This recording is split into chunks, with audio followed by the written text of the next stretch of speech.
Now, what in the Royal Caribbean is going on here? So it appears that a small ship-sized conundrum has taken place. It's recently been announced that the world's next newest largest cruise ship has been delayed. This ship will essentially be the twin sister of the world's current largest operating cruise ship, Royal Caribbean's Icon of the Seas. Yes, I'm talking about Star of the Seas, a star waiting to be born. Now, in all honesty, the delay in and of itself isn't that big of a deal. However, I do believe that it does highlight a big problem when it comes to the cruise ship industry and their ship launches and inaugurals and maiden sailings that I don't think is going away anytime soon. It's also going to be a reason why I personally am not really gunning for jumping on cruise ships during their first couple cruises these days, all of which I'm going to explain in this video. So Star of the Seas was initially set to launch on August 17, 2025. This will be after Royal Caribbean had already launched two other brand new cruise ships right here in 2024. That of course will be Icon of the Seas, which launched in January. We also have the highly anticipated Utopia of the Seas set to launch this summer.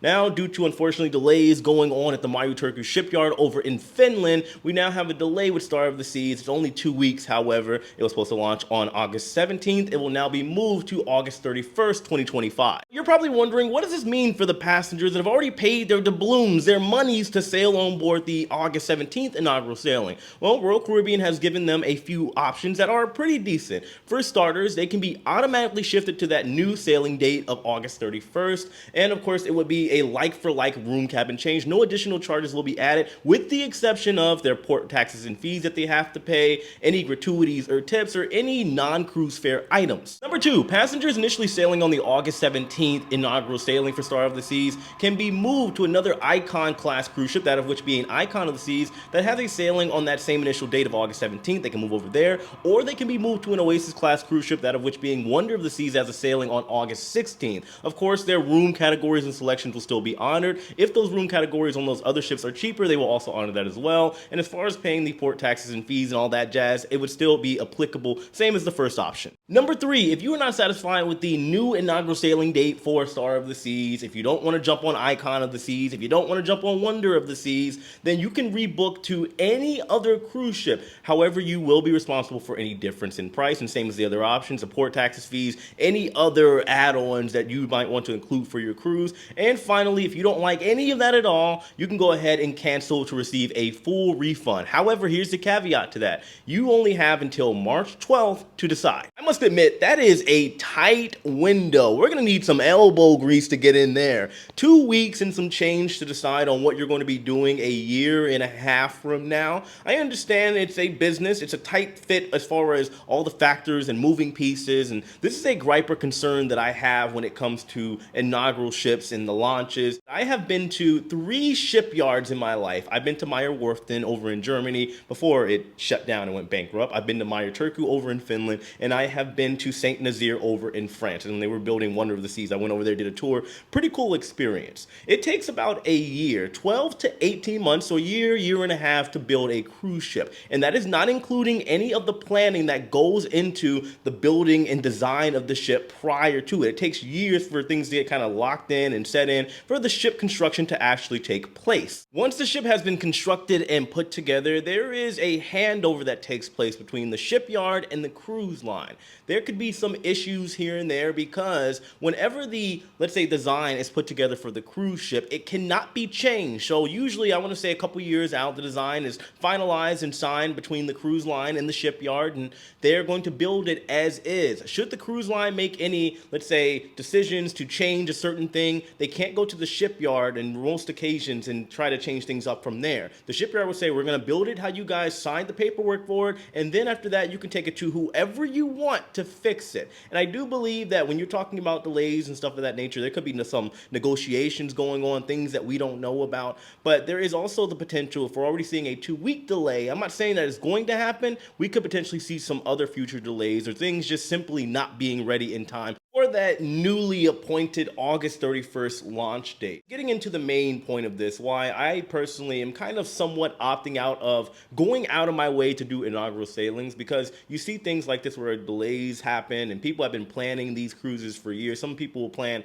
2 years out, 2 years and some change to jump on these ships. They usually pay a premium unless they are in some type of high status, or maybe they're in the casino. Sometimes some people can get in and pay a decent price, but usually when it comes to the inaugurals, it is usually a high ticket item, and I would argue especially for Royal Caribbean these days. And sometimes you may get on board, and since everything is brand new, the systems as far as how things work between the crew have to be worked out. You could potentially see some delays, things not working, or the quality just simply not being there. Not saying that's what happens with Royal Caribbean, but as somebody that has been on inaugural sailings with Carnival, with MSC, with Virgin, I do most of them, this is something that usually is a recurring trend. Realistically, if you go on an inaugural sailing or maiden voyage, or the first couple sailings for a brand new cruise ship, you are without a doubt the test subject, a guinea pig, if you will. There's nothing wrong with that. However, you have to understand that if you're somebody that is a cruise lover, you're a loyal to Royal, you're a Carnival person, you're a Virgin, I'm not exactly sure where you, we don't have anything for Virgin yet. They're still new. Like I told you before, when it comes to the handoff between the shipbuilder, the shipyard, and the cruise line,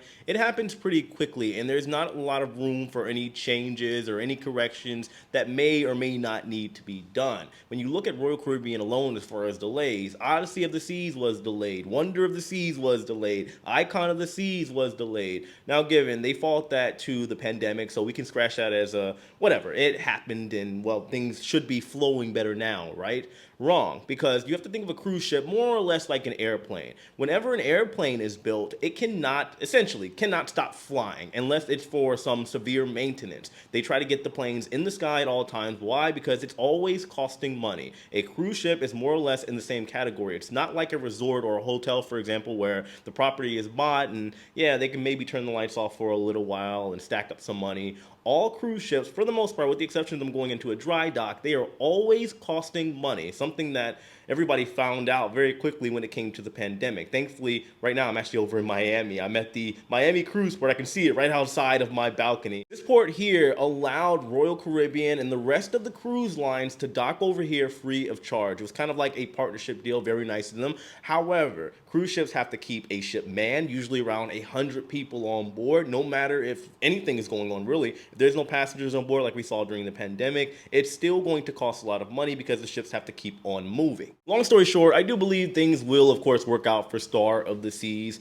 There have been people making arguments that maybe this delay shows that it's a sign for Royal Caribbean to maybe slow it down a little bit. Let people recuperate from all their money they just spent on Icon of the Seas and soon Utopia of the Seas. I do believe that there is an argument for that. However, because of what I have told you here, no matter how much time goes in between these ships that are being built and launched, well, it probably won't make too much of a difference. Anyway, I can talk about this all day. Let me know your thoughts in the comment section below. Of course, hit that like button. If you want to book, let's say Star of the Seas, or you're already booked, you can transfer your cruise over to myself and my colleagues over at Lux Rally Travel Agency. That way, when events like this happen, we can make the calls for you. Just food for thought. And we can also book any other vacation option. We can make sure all of it is done hassle-free and save you a lot of time and monies. Check us out, link in the description box below and in the comment section. I appreciate all of you. I love all of you, and I'll see you later. Take it easy.